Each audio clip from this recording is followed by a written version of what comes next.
Hi hello வணக்கம் and welcome GeM சினிமாஸில் சூப்பரான ஒரு விஷஸோட ஒரு வீடியோ வந்துட்டு ஆரம்பிக்கலாம் அப்படி சொல்லிட்டு தோணுச்சு. Happy birthday Chiyaan Vikram sir. அவருக்கு வந்து பார்த்தீங்கன்னா ஹோல் டீம் சார்பும் இல்லை தமிழ்நாட்டு மக்களோட ஒரு ஹேட்டர்ஸே இல்லாத ஒரு பர்சன் யாருன்னு கேட்டிங்கன்னா சியான் விக்ரம் சார் அப்படின்னு கூட சொல்லலாம். ஸோ வந்துட்டு ஹாப்பி பர்த்டே ஃபஸ்ட்டு அதை சொல்லிக்கலாம். ஸோ வந்து பார்த்தீங்கன்னா சியான் விக்ரம் அப்படின்னு சொல்லிட்டு சொன்னாலே ஃபஸ்ட்டு அவரோட ஸ்டார்டிங் பீரியடில் பயங்கரமான தோல்வி படங்கள் நிறைய வந்துட்டு கொடுத்தாரு. படங்கள் வந்துட்டு ஹீரோ நடித்தா ஹீரோ தான் அப்படின்றதுக்கு அதுக்கப்புறம் சேது அந்த படத்து மூலியமாக ஒரு டர்னிங் பாயிண்ட் ஆகி மிகப்பெரிய ஒரு ஹீரோவாக மாறினார். உங்க எல்லாருக்கும் வந்து தெரியும்.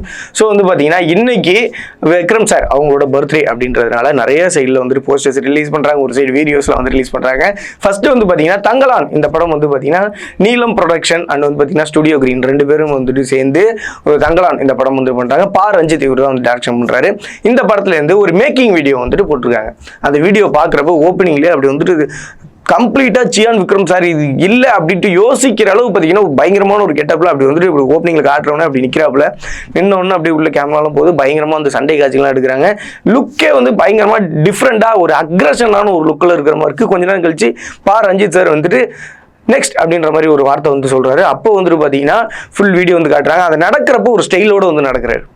அந்த நடக்கிறப்போ ஒரு டிஃப்ரெண்டாக ஒரு அரகண்டான ஒரு பர்சன், ஒரு அன்எஜுகேட்டட் பர்சன்லாம் உள்ள எப்படி இருப்பாங்களோ, ஒரு போரில் இருக்கிறவங்க எப்படி இருப்பாங்களோ அந்த மாதிரி ஒரு நடையே வந்துட்டு பயங்கரமாக டிஃப்ரெண்டாக இருந்துச்சு. லாஸ்ட்டாக எண்டிங்கில் வந்து போகிறப்போ பார்த்தீங்கன்னா அப்படி போய் வந்துட்டு நிற்கிறாப்புல அந்த குதிரையில் அப்படியே ஃபுல்லாக ஒரு படையே வந்துட்டு நிற்கிது. அதாவது தங்கலான் அப்படின்னு சொல்லிட்டு போட்டு க்ளோஸ் பண்ணுறாங்க.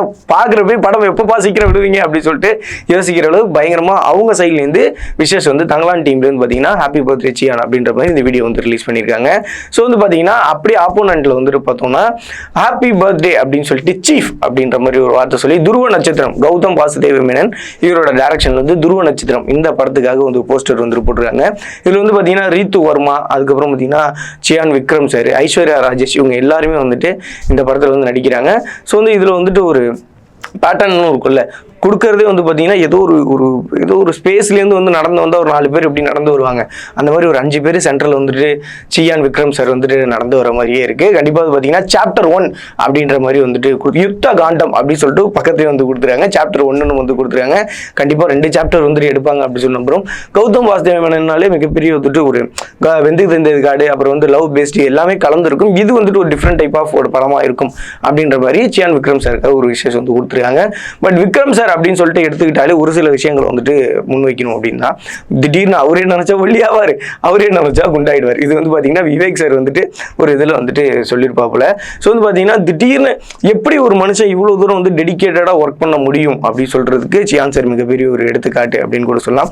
இதெல்லாம் பாத்தீங்கன்னா சிவகார்த்திகன் கூட ஒரு மேடையில் வந்து சொல்லியிருப்பான். நானும் வந்துட்டு பாத்தீங்கன்னா இதுக்கு ரிமூவ் படத்துக்கு நான் வந்துட்டு ஒரு மேக்கப்லாம் வந்து போட்டேன். அப்போ வந்து நம்மளப்பா பரவாயில்ல இல்லை சூப்பர்லன்னு சொல்லிட்டு பார்த்தா அந்த சைடில் ஐ படத்துல வந்து பாத்தீங்கன்னா விக்ரம் சார் கண்டிப்பாக உடம்பு இழைச்சிட்டு வந்திருக்காரு, என்னடா அது அப்படி சொல்லி யோசிக்கிற அளவு மிகப்பெரிய எல்லா ஆக்டருக்கும் ஒரு இன்ஸ்பிரேஷனாக இருக்கக்கூடிய விக்ரம் சார் அப்படின்னு கூட சொல்லலாம். ஹேட்டர்ஸே இல்லாமல் எல்லாத்தையும் சகஜமாக பழகக்கூடிய ஒரு ஆக்டர் யாருன்னு கேட்டிங்கன்னா அதுவும் வந்து விக்ரம் சார். அதே மாதிரி பார்த்தீங்கன்னா பொன்னியின் செல்வன் 2 இந்த படம் வந்துட்டு வரப்போகுது. பொன்னியின் செல்வன் 2லேருந்து பார்த்தீங்கன்னா அப்படியே அந்த குதிரையில் அப்படியே மாசா இருக்கிற மாதிரி கரிகால சோழன் அப்படின்னாலே எல்லாருக்கும் வந்து ஃபேவரட்டான டைலாக் என்னன்னு கேட்டிங்கன்னா இந்த கல்லும் பாட்டும் ரத்தமும் போர்க்களும் எல்லாம் அதை மறக்கத்தான் அவளை மறக்கத்தான் என்னை மறக்கத்தான் வேற லெவலில் வந்துட்டு ஒரு ஹிட்டான ஒரு டைலாக் கூட சொல்லலாம். ஸோ பொன்னியின் செல்வன் 2லேருந்து சின்ன ஃபோட்டோஸ்லாம் கிளிப்பிங் வச்சு ஒரு வீடியோ வந்துட்டு ஹாப்பி பர்த்டே விக்ரம் அப்படின்ற மாதிரி சொல்லியிருக்காங்க. பட் ஆனால் ஓவராலாக பார்த்தீங்கன்னா எல்லாருக்கும் பிடிச்ச விக்ரம் சார் ஹாப்பி பர்த்டே.